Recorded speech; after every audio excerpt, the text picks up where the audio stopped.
தேவ சமூகத்தில் இந்த நாள் கூட அவனுடைய வார்த்தையை நாம் வாசித்து தியானிக்க போகிறோம். ரோமருக்கு எழுதின நிருபம் 6ஆம் அதிகாரம் 13ஆம் வசனம்.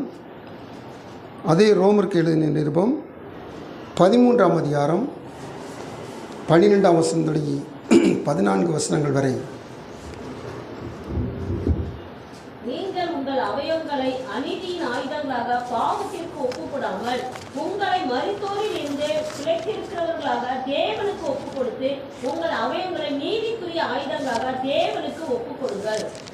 இரவு சென்று கொண்டு பகல் சமீபத்து ஆகையால் அந்த காலத்தில் திரும்பிய நாம் தண்ணீருக்கு ஒளியின் ஆயுதங்களை தரித்து கொள்ள தரவும் கல்யாணத்து வெளியும் பேசித்தரவும் காவல் விகாரமும் வாக்குவாதமும் பொறாமையும் உள்ளவர்களாய் நடவாமல் பகலிலே நடக்கிறது போல சீராய் நடக்கப்படவும் இச்சைகளுக்கு இடமாக உங்களை பேணாமல் இருந்து கர்த்தராகிய இயேசு கிறிஸ்துவை தரித்து கொள்ளுங்கள்.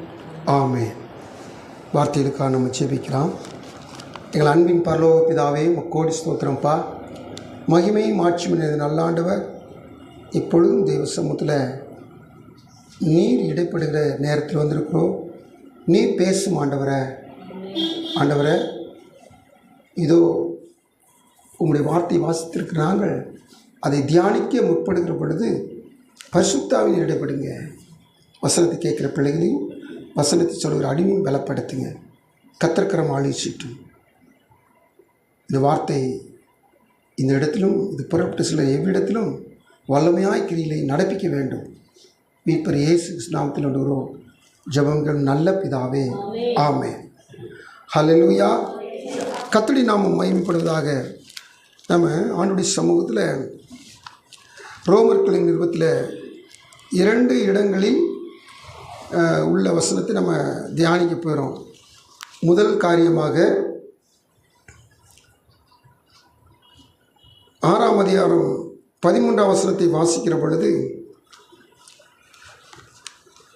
இங்கு ஆண்டவர் நமக்கு சொல்லுகிற காரியம், உங்கள் அவயவங்களை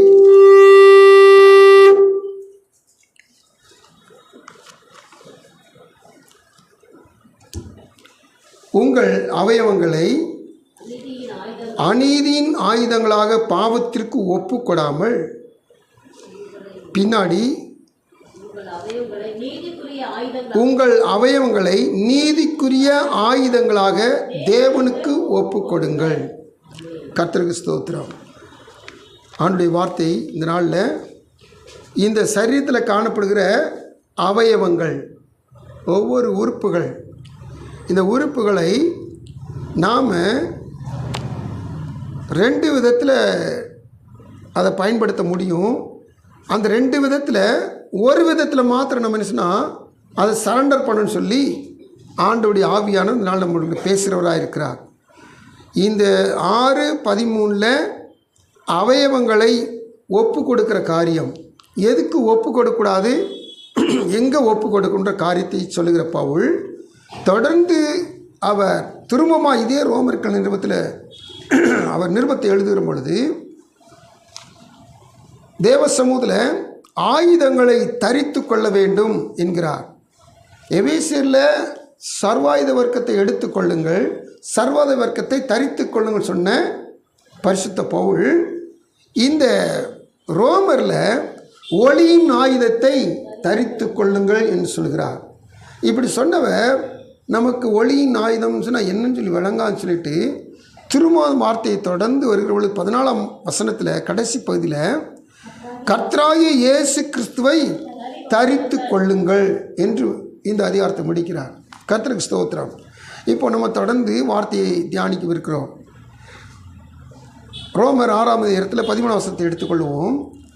அதில் ஆண்டவர் நமக்கு சொல்லுகிற அறிவுரை என்னன்னு சொல்லி கேட்டிங்கன்னா, இந்த அவயவங்களை அநீதியின் ஆயுதங்களாக பாவத்திற்கு ஒப்பு கொடாமல், நம்முடைய சரீர அவயவங்களை அநேக நேரத்தில் தவறாக நம்ம பயன்படுத்துகிறோம். அப்படி தவறாக பயன்படுத்துகிற பொழுது வசனம் சொல்லுகிறது, நாம் அநீதியின் ஆயுதங்களாக பாவத்திற்கு ஒப்பு கொடுக்கிறோம். அப்படி இல்லாமல் நாம் வசனம் சொல்வது, உங்களை மரித்தொழுந்து பிழைத்திற்குள்ளாக தேவனுக்கு ஒப்பு கொடுத்து உங்கள் அவயவங்களை நீதிக்குரிய ஆயுதங்களாக தேவனுக்கு ஒப்பு கொடுங்கள். கர்த்தருக்கு ஸ்தோத்திரம். அவனுடைய சமூகத்தில் காத்திருக்கிற தேவ பிள்ளைகள், ஒரு வார்த்தை வெல்லும், ஒரு வார்த்தை கொல்லும்பாங்க. வார்த்தை கொல்லுமா? நிச்சயமாக கொல்லும். ஏன்னா அநேக காரியங்கள் நம்ம பார்க்குற வேகத்தில், நான் ஏற்கனவே உங்கள்கிட்ட சொல்லியிருக்கிறேன், ஒரு தாய் மகளை பார்த்து நீ உயிரோடு இருந்து ஒரு பிரயோஜனம் கிடையாது, இந்த காரியத்தை நடத்தினால நீ இனி இருக்கவே கூடாது சொல்லி மறுநாள் கூட ஆகலை. அரளி விதைன்னு சொல்லுவாங்க பார்த்தீங்களா, அதை அரைச்சி குடித்து செத்தே போயிட்டான். தேவ சமூகத்தில் அம்மா சொன்ன வார்த்தை பிள்ளைக்கு என்ன செய்ய முடியல, தாங்க முடியல. எங்கள் அம்மா இனி இப்படி கேட்டாங்களே. வேதம் சொல்லுகிறது, உங்கள் அவயவங்களை அநீதியின் ஆயுதங்களாக. இப்போ இந்த ஆத்மா என்ன செஞ்சிருச்சு? சூசைட் பண்ணதுனால நரகத்துக்கு போயிட்டு. அப்போது இந்த நாவு என்ற ஆயுதத்தை அவங்க எப்படி பயன்படுத்தியிருக்கிறாங்க? அநீதியின் ஆயுதமாக பயன்படுத்தினதுனால அந்த ஆத்மா நரகத்துக்கு போயிடுச்சு. அவங்க உயிரோடு இருந்துட்டு எப்படியாவது ஒரு நாள் ரட்சிக்கப்படுறதுக்கு சான்ஸ் இருக்குது. ஆனால் இந்த ஆத்மா பாதாளத்துக்கு போனதால் இனி அந்த ஆத்மாவை குறித்து ஒரு காரியமும் மீட்டெடுக்கிறதுக்கு ஒன்றுமே செய்யவே முடியாது. இதான் அநீதியின் ஆயுதமாக நம்முடைய அவயவங்களை பயன்படுத்தவே கூடாது. இதுக்கு ஒப்பு கொடுக்கறதுனால இந்த உலகமே என்ன சொன்னால், பாழாய் போன பிசாசின் கிரிகளுக்கு அது செவி கொடுத்து பாழாய் போன பாதாளத்துக்கு போய்கொண்டே இருக்கு எல்லா ஜனக்கூட்டமும். ஆனால் இன்னைக்கு கர்த்தர் அதை திருப்பி நம்முடைய அவயவங்களை நீதிக்குரிய ஆயுதங்களாக தேவனுக்கு ஒப்பு கொடுக்க வேண்டும் என்று சொல்லி கர்த்தர்னால நம்மை விரும்புகிறவராய், நம்மிடத்தில் விரும்புகிறவராய் இருக்கிறார். அல்லேலூயா, கர்த்தருக்கு ஸ்தோத்திரம். வேதத்தில் ஒரு சில காரியங்கள் நம்ம வாசித்து தியானிக்க போகிறோம். நம்ம யாக்கோப்பு 3 அதிகாரம் சொன்னாவே அது நாவை குறித்த ஒரு அதிகாரம், நல்லா எல்லாருக்கும் தெரியும். ஆனால் அந்த நாவை குறித்து மட்டும் பேச போகிறோம். அந்த அதிகாரத்துக்கு நம்ம போக போகிறது கிடையாது. இந்த நாவு என்பது நெருப்பு நிறைந்த உலகம். நாவு என்பது ஒரு நெருப்பு. இது அநீதி நிறைந்த உலகம். இது வாழ்வின் சக்கரத்தை என்ன செய்யுமா? கொளுத்தி விடுமா. கர்த்தருக்கு ஸ்தோத்திரம். தேவ சமூகத்தில் நாம் இந்த வாசித்த ரோமர் 6:13 வாசித்த நாம் எக்காரணம் கொண்டும் ஒப்பு கொடாமல் ஒப்பு கொடுங்கள்ன்ற வார்த்தை, 2 வார்த்தை நம்ம எடுத்துக்கிறோம். அப்போது நாம் நாவு எப்படிப்பட்ட நாவாக சொல்லி கேட்டிங்கன்னா, உண்மைனா உண்மையே பேசிக்கிட்டு இருக்கோம். இதுதான் நீதிக்குரிய ஆயுதமாய் பயன்படுத்துகிற வழி. இதை நேரத்துக்கு தந்தாப்புல கலர் மாற்றுகிற இந்த பச்சோந்தின்னு சொல்லுவாங்க, அப்படி இருக்கவே கூடாது. ஒரு நாளில் அப்பா சாப்பாடு கேட்டால் துரிதமாக சாப்பாடை கொண்டு போய் கொடுக்குறார் யாக்கோப்பு. கொடுக்கும்போது, என்னப்பா அதுக்குள்ளே எப்படி வேகமாக உனக்கு வேட்டை கிடச்சிட்டா, வேட்டைக்கு போயிட்டு வேகமாக சமையல் பண்ணி கொண்டு வந்துட்டியே அப்படி சொல்லி அப்பா கேட்குறார். அப்போது மூத்த மகன் அவர் பேசிக்கிட்டு இருக்கிறார். ஆனால் பேசுகிறது யார்? யாக்கோப் பேசுகிறார். அப்போது இவனுக்கு ஒரு சந்தேகம் வந்துருச்சு ஈசாக்குக்கு, நீ யாருப்பா அப்படின்னு கேட்டார். அப்போ அவர் சொல்கிறார், மகன் சொல்கிறாரு, நான் உன்னுடைய மூத்த மகனாகிய ஏசா. கவனிங்க, இந்த அவயவங்கள் நம்முடைய சரீரத்தில் கை கால் சகலமும் ஒரு அவயவம்.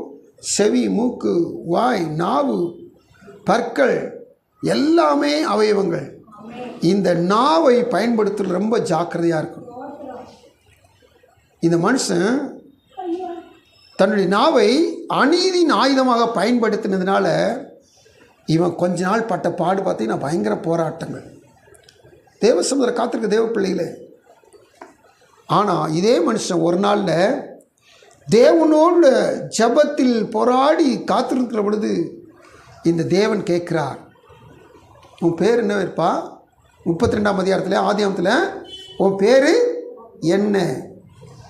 அவன் மனுஷன்ட்ட அல்லது பெத்த தகப்பன்ட்ட மாற்றிட்டான். மூத்தவன் பேரை சொல்லி தப்பிச்சிட்டான். மூத்தவன் பேரை சொல்லி ஆசீர்வாதத்தை வாங்கிட்டான். ஆனால் படைச்ச தேவன்கிட்ட ஆசீர்வாதத்தை பெற்றுக்கொள்ள பொய் சொல்லி ஒரு மனுஷனால் பெற்றுக்கொள்ளவே முடியாது. அல்லேலூயா, ஸ்தோத்திரம்.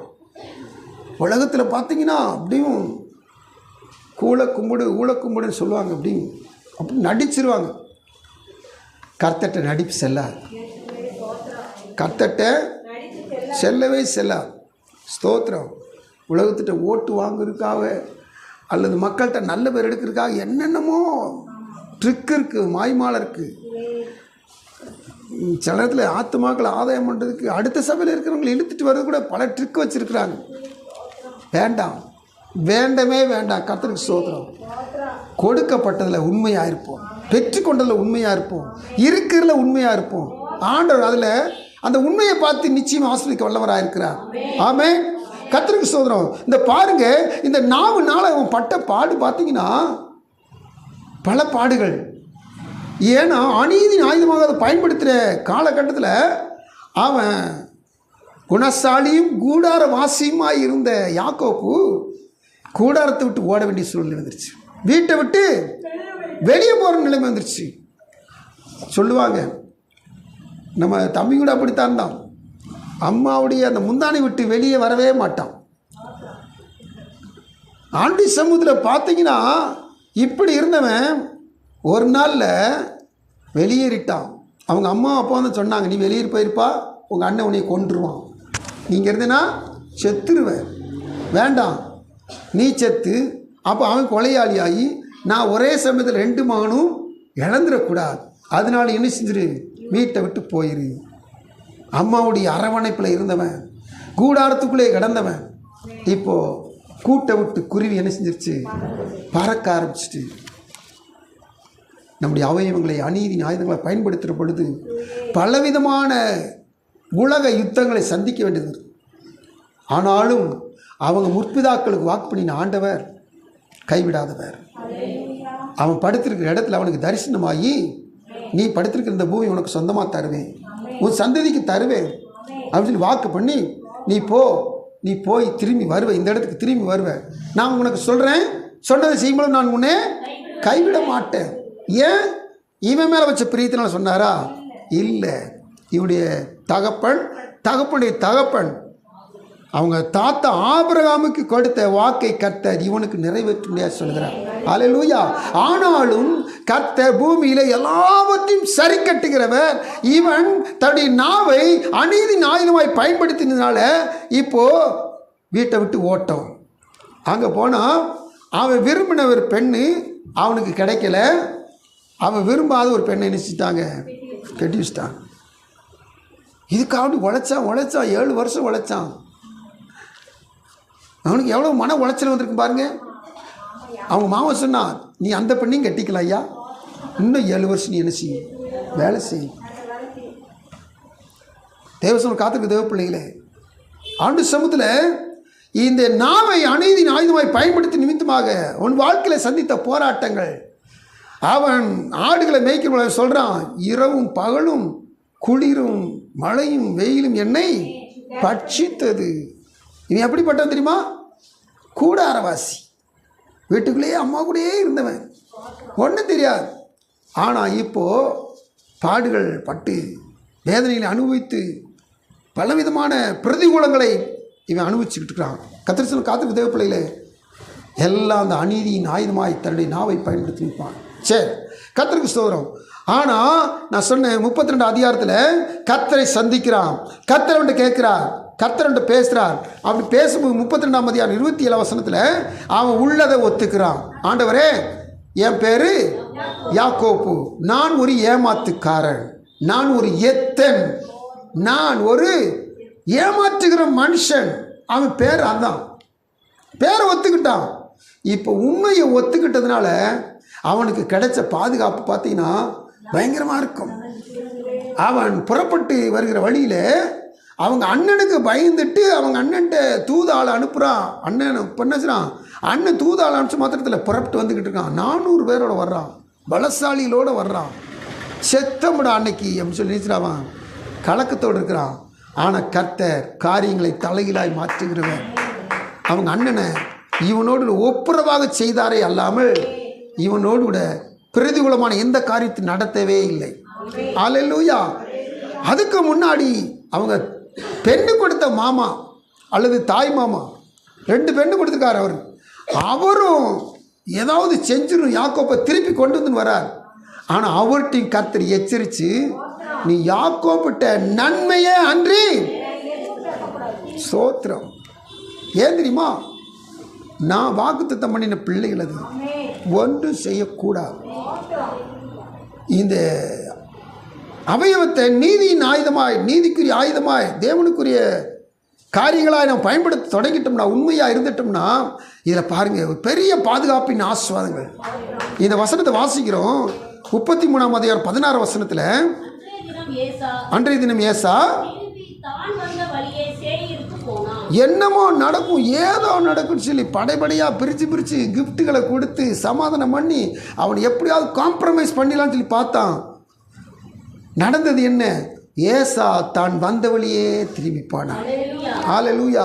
தேவ சமூகத்தில் என் நாவு ஆகிய என் அவயவம் நீதிக்குரிய அவயமா நான் தேவனுக்கு ஒப்பு கொடுக்கிற பொழுது, எந்த ஆயுதமும் உருவாகிற எந்த ஆயுதமும், எனக்கு உரமாக எழும்புற எந்த ஆயுதமும் அது தன்னை போலேயே எங்கே புறப்பட்டுச்சோ அங்கேயே திரும்பி போயிருக்கு. இது வேத வசனம். அவன் தான் வந்த வழியே திரும்பி போனான். அது மட்டும் இல்லை, இவன் வந்த இடத்துல இவன் மகள், ஒரே ஒரு மகள் நிமித்தமாக பெரிய பிரச்சனை. சீகம்ன்ற இடத்துல பெரிய பிரச்சனை. அந்த பிரச்சனை சந்தித்து பிரச்சனையினால் இந்த 2வது மகனும் 3வது மகனும் போய் ஒரு பட்டணத்தில் இருக்க எல்லா ஆண்களையும் கொன்று போட்டாங்க. இதனால் ரொம்ப பிரச்சனை ஆயிட்டு. இப்போ பாருங்கள், இந்த இடமே வேண்டான்னு சொல்லி யாக்கோப்பு பிள்ளைகளை கூப்பிட்டுட்டு ஆடு மாடு மந்தையில் பிறப்பிட்டு போகிறாங்க. பிறப்பிட்டு போகும்போது அந்த பட்டணத்தார்கள், சுற்றுப்புறத்தார்கள் எல்லாரும் யாக்கோப்பை ஏதாவது ஒன்று பண்ணிடணும்னு சொல்லி நினைக்கிறாங்க. புறப்பட்டு பார்க்குறாங்க. அந்த வசனம் சொல்ல 35:5,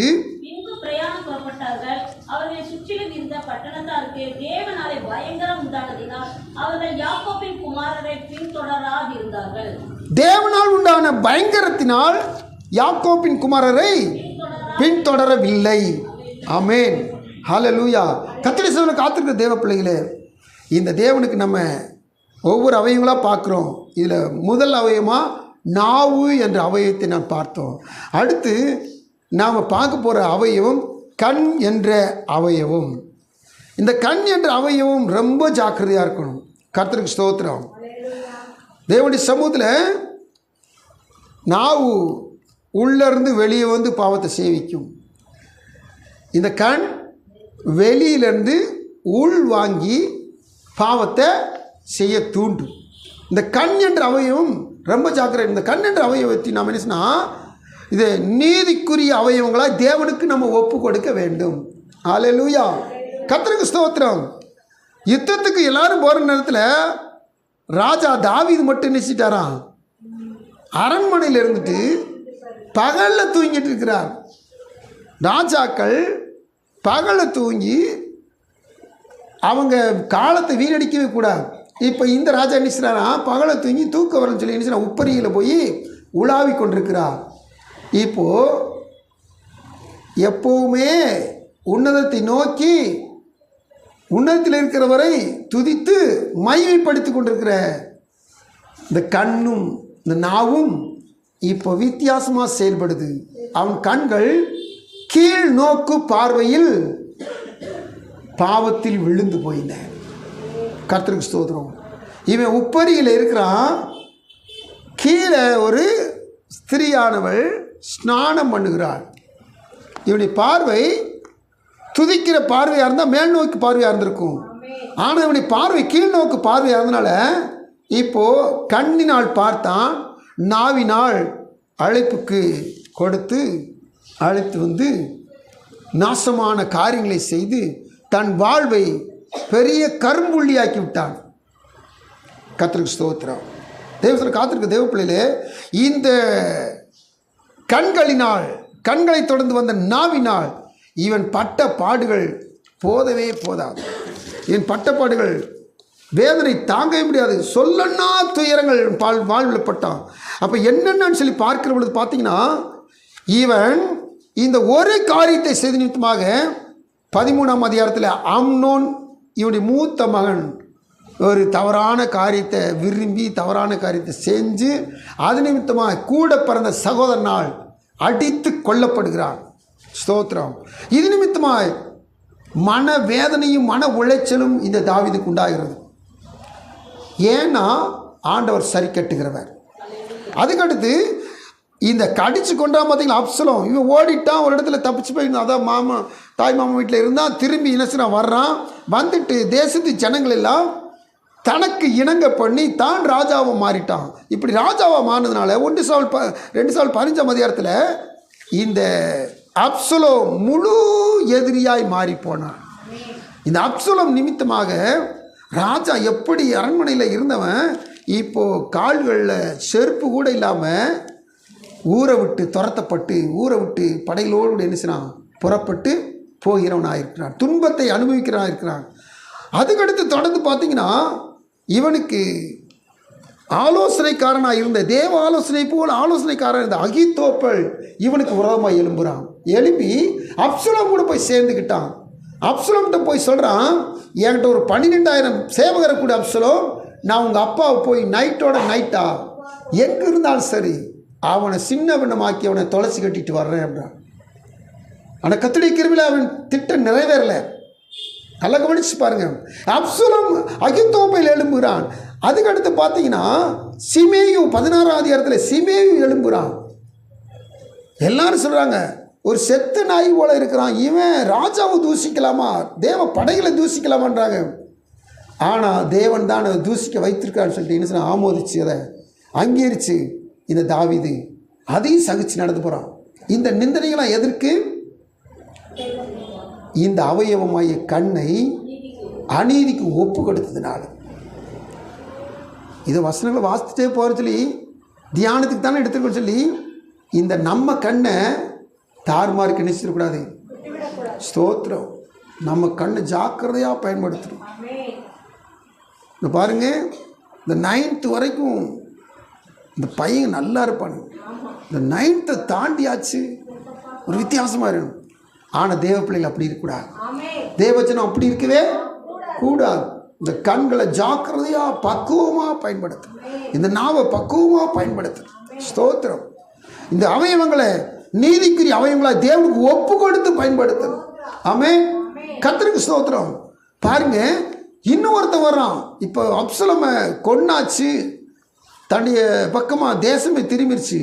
ஆனாலும் பிக்ரியின் குமாரனாய் சேபான்னு ஒருத்தன் வந்தான். அவன் வந்து பார்த்தீங்கன்னா பேசிக்கிட்டே இருக்கான். பேசிக்கிட்டே இருக்கும். திடீர்னு இஸ்ரவேல் எல்லாரும் போயிருங்கப்பா, இந்த தாவீதை யூதா கோத்திரம் மாத்திரம் பின்பற்றட்டும், நம்ம எல்லாம் நீ தாவீதை பின்பற்ற வேண்டாம்னு சொல்லிட்டு 11 கோத்திரத்தையும் ஒரு மனுஷன் பேசி இழுத்துட்டு போயிட்டான். எவ்வளவு மோசங்களை சந்திக்க வேண்டிய நிலைமை வருவாங்க. கர்த்தர் நீதியை சரி கட்டுகிறவர். இந்த கண்களினால் உண்டான அநீதிக்குரிய காரியத்திற்கு அநேக நேரங்களில் நீதியை சரி கட்டு இவனை சரிப்படுத்தி உட்கார வைக்கிறார். அதுக்கடுத்து பார்த்தீங்கன்னா அதுக்கடுத்து முன்னாடி எழுதினாரோ பின்னாடி எழுதினாரோ தெரியாது. 121ஆம் சங்கீதம். கீழ் நோக்கு பார்வையினால் ஆவிக்கிற ஜீவிதத்தை இழந்து போன மனுஷன் திரும்பமாய் மேல் நோக்கு பார்வையினால் உன்னதத்தை நோக்குகிறார். அவர் உன்னதத்தை நோக்குறபடினால் 1ஆம் வசனம் சொல்லுகிறது, இப்ப ஏறெடுக்கிறார். 2ஆம் வசனம் சொல்லுகிறது, பூமி உண்டாக்கின கர்த்தரிடத்திலிருந்து எனக்கு ஒத்தாசை வரும், விசுவாசம் வருது. இப்போ பார்த்தீங்கன்னா அடுத்தடுத்து ஒவ்வொரு வசனம் பார்த்தீங்கன்னா காப்பார் காப்பார் காக்கிறவர் காக்கிறவர் 6 முறை அந்த காரியங்கள் தேவ சமூகத்தில் 6 முறை 8 முறையா வசனங்களை வாசித்து பார்த்தீங்கன்னா நல்லா தெரியும். அப்போ தேவ சமூகத்தில் காத்திருக்க தேவ பிள்ளைகளே, இந்த 124 சங்கீதம் மேல் நோக்கு பார்வை, இந்த 2 சாமுவேல் புஸ்தகம் 11ஆம் அதிகாரம் கீழ்நோக்கு பார்வை. எப்போவுமே கீழ் நோக்கி பார்த்தா அது மோசத்துக்கு மோசத்தை கொண்டு வரும். ஆனால் மேல் நோக்கு பார்வை என்பது, உன்னதத்தை நோக்கு பார்வை என்பது அது ஆசீர்வாதத்துக்கு மேல் ஆசீர்வாதத்தை அது பாதுகாப்பை கொண்டு சேர்க்கிறதா இருக்குது. அல்லேலூயா, கர்த்தருக்கு ஸ்தோத்திரம். எனவே தொடர்ந்து தேவசமூகத்தில் அடுத்த ஒரு அவயமாகிய ஆயுதத்தை பார்க்கிற பொழுது இருதயமாகிய ஒரு ஆயுதம். இந்த ஆயுதம் தேவனுக்குரிய நீதிக்குரிய ஆயுதமாக, தேவனுக்குரிய ஆயுதமாக இதை என்னச்சுன்னா தேவனுக்கே ஒப்பு கொடுக்கணும். கர்த்தருக்கு ஸ்தோத்திரம். ஏன்னு சொல்லி கேட்டிங்கன்னா, இந்த இருதயம் நம்ம 17ஆம் அதிகாரம் எரேமியா புத்தகத்தில் 9ஆம் வசனத்தில் வாசிக்கிறோம். எல்லாவற்றை பார்க்கலும் திருக்குள்ளதும் மகா கேடு உள்ளதுமாய் இருக்கிறது. இந்த அவயவத்தை ரொம்ப ஜாக்கிரதையாக ஹேண்டில் பண்ணணும். ஏன்னு சொன்னீங்கன்னா, ஆண்டவர் இயேசுவே ஒரு நாள் சொன்னார், 7:21 மார்க்கில் எப்படி இந்த அவயமாகிய இருதயத்திலிருந்து புறப்படுகிறவைகள் ஒரு மனுஷனை தீட்டுப்படுத்தும் அப்படின்னு ஒரு லிஸ்ட்டை கொடுக்குறார். மார்க் 7:21 பொல்லாத சிந்தனைகளும் விபச்சாரங்களும் வேசித்தனங்களும் கொலைபாதகங்களும் களவுகளும் பொருளாசைகளும் துஷ்டத்தனங்களும் கபடும் காம விகாரமும் வன்கண்ணும் தூஷணமும் பெருமையும் மதிகேடும் புறப்பட்டு வரும். பொல்லாங்கானவைகளாகிய இவைகளை எல்லாம் உள்ளத்திலிருந்து புறப்பட்டு மனுஷனை தீட்டுப்படுத்தும் என்றார். கர்த்தருக்கு ஸ்தோத்திரம். இந்த இருதயத்துக்குள்ள இத்தனை சமாச்சாரங்களும் புறப்பட்டு வர்றதுனால அவனை தீட்டுப்படுத்திடும். தீட்டுள்ளதும் அசுத்தமும் அநீதியை நடப்பிக்கிறதும் சந்தேகமும் கீழ்ப்படியாமையும் எதுவுமே பரலோகத்தில் பிரவேசிக்கவே முடியாது. அப்போது தேவசமூகத்தில் இந்த தீட்டுப்படுத்துகிற காரியங்கள் அனைத்தும் இந்த இருதயத்திலிருந்து தான் புறப்படுது. அதனால ஆண்டவர் சொன்னார், பழைய ஏற்பாட்டில் நீதிமொழி புத்தகத்தில் 23ஆம் அதிகாரம் 26ஆம் வசனத்தில், நீதிமொழிகள் 23:26 இந்த இருதயத்தை நீ என்ன செஞ்சிரு, எனக்கு கொடுத்துரு, எனக்கு கொடுத்துரு உன் இருதயத்தை. இந்த இருதயம் கேடும் திருக்குள்ளது. இந்த இருதயம் தீட்டுப்படுத்தினா நீ என்ன செய்ய மாட்டேன், பரலோகத்துக்கு வந்து சேர மாட்டேன். அதனால இந்த இருதயத்தை என்ன செஞ்சிரு, எனக்கு கொடுத்துரு. இப்போ அவர் என்ன செய்வார், கொடுத்துட்டு என்ன செய்வார், அவர் அதில் உட்காருவார், அவர் அதில் சிம்மாசனம் போடுவார், அவர் அதில் ஆளுகை செய்வார். இவர் உட்கார்ந்துட்டான்னா, இவர் ஆளுகை செஞ்சுட்டான்னா நீதி தவிர வேறு ஒன்றுமே இங்கே இருக்காது. அநீதி பக்கத்தில் எட்டி பார்க்கவே முடியாது. இனி எந்த தீட்டும் அசுத்தமும் உள்ளேருந்து புறப்படாது. உள்ளேருந்து வருவதெல்லாம் ஜீவனுக்கு ஏதுவானவங்களாக இருக்கும். அதனால இந்த இருதயத்தை நீ என்ன செஞ்சிரு, ஏன்ட்ட தந்துரு. நீ வச்சுக்கிட்டு இருந்தா எப்படியும் கண்டது கடிதெல்லாம் வந்து கூடு கட்டும், அதில் தங்கும், உன்னை தீட்டுப்படுத்தும். அதனால் இந்த இருதயத்தை நீ ஏன்கிட்ட கொடுத்துரு. நம்ம கீழ்ப்படியுமா?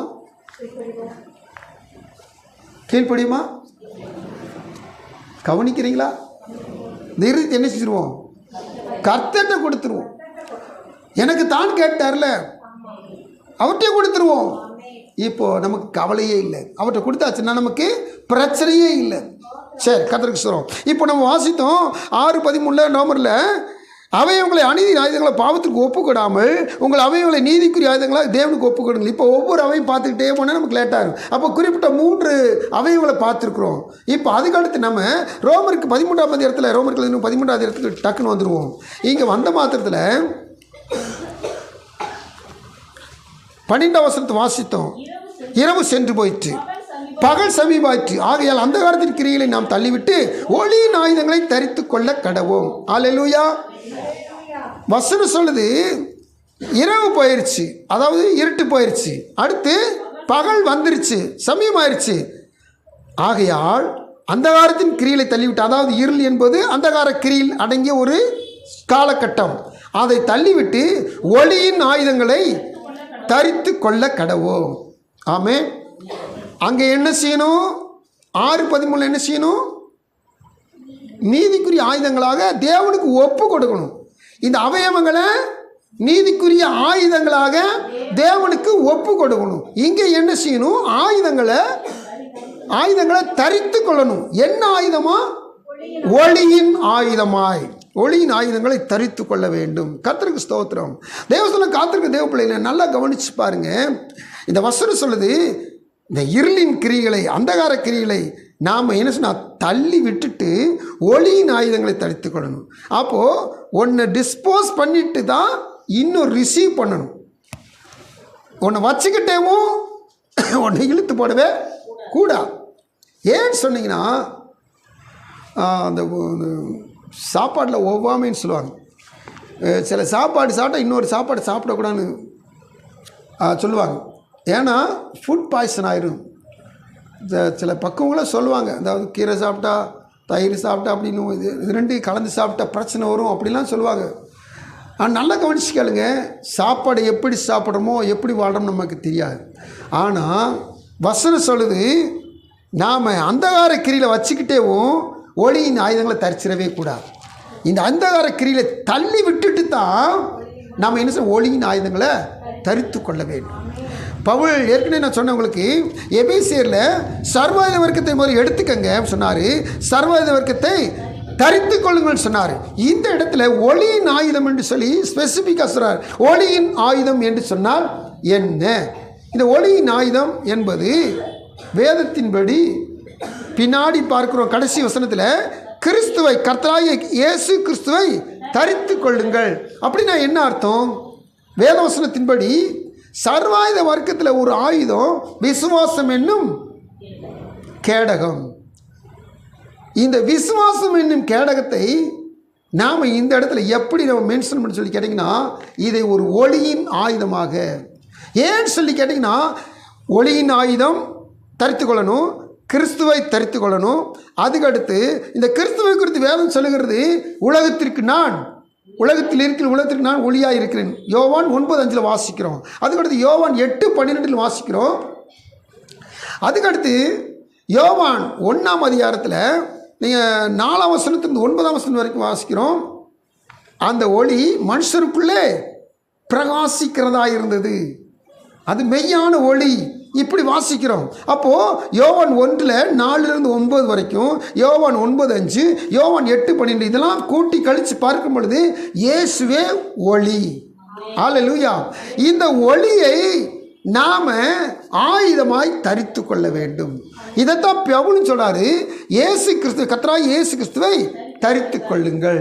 இப்போது சர்வாயுத வர்க்கத்தில் ஒரு ஆயுதம் விசுவாசம் என்னும் கேடகம். இந்த கேடகத்தில் என்ன சொல்ல தரித்து கொள்ள வேணுமா? அதுவும் கையில் பிடிச்சுக்கணுமா? ஏன் இந்த விசுவாசத்தை பிடிச்சுக்கணுங்கன்னா, வேதவசனம் சொல்லுகிறது எபிரேயர் 12ஆம் அதிகாரத்தில், விசுவாசத்தை துவக்குகிறவரும் விசுவாசத்தை முடிக்கிறவருமாகிய நம்முடைய கர்த்தராகிய இயேசு கிறிஸ்துவை நோக்கி நமக்கு நியமித்திருக்கிற ஓட்டத்தில் பொறுமையோடு ஓட கடவோம். அப்போது தேவ சமூகத்தில் துவக்குகிறவரும் முடிக்கிறவரும் யாரு? விசுவாசத்தை துவக்குறவரும் முடிக்கிறவர் யாரு? அம்மா ஆண்டவர் இயேசு.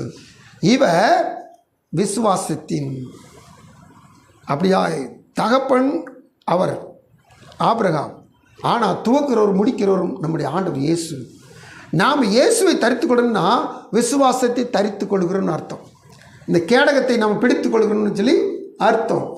ஏன் இந்த கேடகம் என்பது ஒளியின் ஆயுதமாக நாம் தரித்து கொள்ள வேண்டிய அவசியமாக சொல்லி கேட்டிங்கன்னா, ஆண்டவர் சொன்னார், தேவனிடத்தில் விசுவாசமாக இருங்கள், என்னிடத்திலும் விசுவாசமாக இருங்கள், உங்கள் இருதயம் கலங்கக்கூடாது, கலங்காதிருப்பதா. காரணம் என்னன்னு சொல்லி கேட்டிங்கன்னா, விசுவாசம் இல்லாத இடத்துல, நம்பிக்கை இல்லாத இடத்துல நாம் அலசடி பாயிருந்தனால நம்ம கலங்கிக்கிட்டே இருப்போம். நமக்கு விசுவாசம் வந்துருச்சுன்னா நாம் தேர்ச்சி பெற்றுட்டோம். அதுக்கடுத்து என்ன வந்தாலும் சரி நாம் பயப்பட வேண்டிய அவசியமே இல்லை. காரணம், ஆண்டவர் நமக்கு சொல்லிக் கொடுத்தார். மார்க் எழுதின சுவிசேஷம் 11ஆம் அதிகாரத்தில் நமக்கு அருமையாக சொல்லிக் கொடுத்துருக்கிறார். 22, 23, 24 வசனத்தில், இயேசு அவர்களை நோக்கி, தேவனிடத்தில் விசுவாசம் உள்ளவர்களாய் இருங்கள். எவனாகிலும் இந்த மலையை பார்த்து நீர் பெயர்ந்து சமுத்திரத்திலே தள்ளுண்டு போ என்று சொல்லி தான் சொன்னபடியே நடக்கும் என்று தன் இருதயத்தில் சந்தேகப்படாமல் விசுவாசித்தால் அவன் சொன்னபடியே ஆகும் என்று மெய்யாகவே உங்களுக்கு சொல்லுகிறேன். கர்த்தருக்கு ஸ்தோத்திரம். இருதயத்தில் விசுவாசத்தா அவன் சொன்னபடியே ஆகும். எதை பார்த்து என்ன செய்யும் சொன்னால் அப்படியே கீழ்ப்படியும். இதான் விசுவாசம். மேலும் நம்ம கடகடன் போகிறோம். 16ஆம் அதிகாரம் மார்க் 16 வாசிங்க, ஒரு 3 வசனம். இந்த ஞானஸ்நானத்துக்கு என்ன வேணுமா? விசுவாசம் வேணும். விசுவாசம் ஆகி ஞானஸ்நானம் பெற்றவன் ரட்சிக்கப்படுவான். இப்போ அடுத்த வசனம் அடையாளங்கள் ஆவன பிசாசை துரத்தலாம், பாஷைகளை பேசலாம், எடுக்கலாம், சேதப்படுத்தாது. வியாதியஸ்தர்கள் கைகளை வைப்பார்கள், அப்பொழுது அவர்கள் சொஸ்தம் ஆவார்கள். அல்லேலூயா. தேவசனம் காத்திருக்க தேவ பிள்ளைகளே, இந்த விசுவாசிகளுக்கு நடக்கிற அடையாளங்கள், விசுவாசத்தினால தான் ஞானஸ்நானம் பெற முடியும். இப்படிப்பட்ட காரியங்களாம் ஒளியின் ஆயுதத்தை தரித்து கொள்ளும் பொழுது அல்லது கிறிஸ்துவை தரித்து கொள்ளும் பொழுது நாம் இந்த விசுவாசத்தை தரித்து கொள்கிறோம். இப்படி விசுவாசத்தை தரித்து கொள்கிறதுனால பயங்கரமான ஒரு காரியங்களை கர்த்தர் நம்ம வாழ்வில் செய்கிறவராக இருக்கிறார். அல்லேலூயா. கர்த்தருடைய சமூகத்தில் காத்திருக்கிற தேவ பிள்ளைகள், இப்போது நம்ம வாசித்த ரோமர் 13ஆம் அதிகாரத்தில் 12ஆம் வசனத்தில் போட்டிருக்குது, அந்தகாரத்தின் கிரியிலை நாம் தள்ளிவிட்டு ஒளியின் ஆயுதத்தை தரித்து கொள்ள வேண்டும். அப்போ அந்த அந்தகாரத்தின் கிரியில முதல்ல தள்ளி விட்டுட்டு தான் இந்த ஒளியின் ஆயுதத்தை நம்ம என்ன சொன்னால் தரித்து கொள்ளணும். இந்த அந்தகாரத்தின் கிரியில் சொன்ன என்ன அது சொல்லி கேட்டிங்கன்னா டைரெக்டாக அது பிசாசின் கிரிகள். இதை யோவான் 8:44 வாசிக்கிறோம். அடுத்து இந்த அந்தகார கிரிஞ்சினா அது மாம்சத்தின் கிரிகள். அதை கலாத்தியர் 5ஆம் அதிகாரம் 19, 20, 21 வாசிக்கிறோம். அடுத்து உலக கிரிகள். இதை 1 கொரிந்தியர் 6, 9 முதல் 11 வசனங்களை வாசிக்கிறோம். அடுத்து சுய கிரியை. இதை லூக்கா எழுதின சுவிசேஷம் 18ஆம் அதிகாரம் 11, 12 வாசிக்கிறோம். ஒரு பரிசேயனுடைய ஜெபத்தில், நான் இவனை போல இல்லை, அவனை போல இல்லை, நான் தசமாவும் கொடுக்குறேன், நான் 2 தடவை உபவாசிக்கிறேன், நான் இப்படிலாம் நான் ஜெபிக்கிறேன். இது சுய கிரியை. அனைத்தும் ஒட்டு மொத்தமும் சேர்ந்து நான் சொன்னேன், பிசாசின் கிரியை, உலக கிரியை, மாம்ச கிரியை, சுய கிரியை, இது எல்லாமே அந்தகார கிரியில் லிஸ்ட்டில் வர்ற காரியம். இந்த அந்தகாரத்தின் கிரியை தள்ளிவிட்டு நாம் ஒளியின் ஆயுதத்தை தரித்து கொள்ள வேண்டும். அல்லேலூயா. இப்படி தரித்து கொள்கிற பொழுது நாம் கிறிஸ்துவை தரித்து கொள்கிறோம். இந்த கிறிஸ்துவை தரித்து கொள்வது என்பதை தேவனுடைய சமூகத்தில் வேதம் சொல்லுகிறது.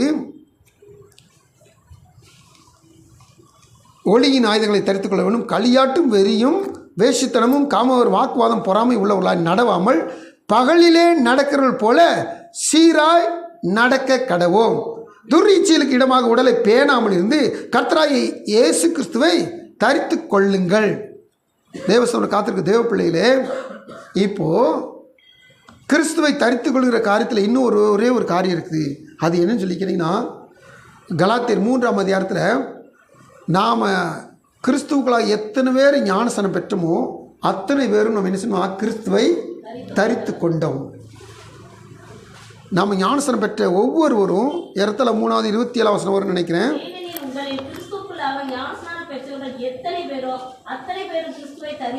இந்த ஞான ஸ்நானம் என்பது கிறிஸ்துவை தரித்து கொள்கிற ஒரு அனுபவம்.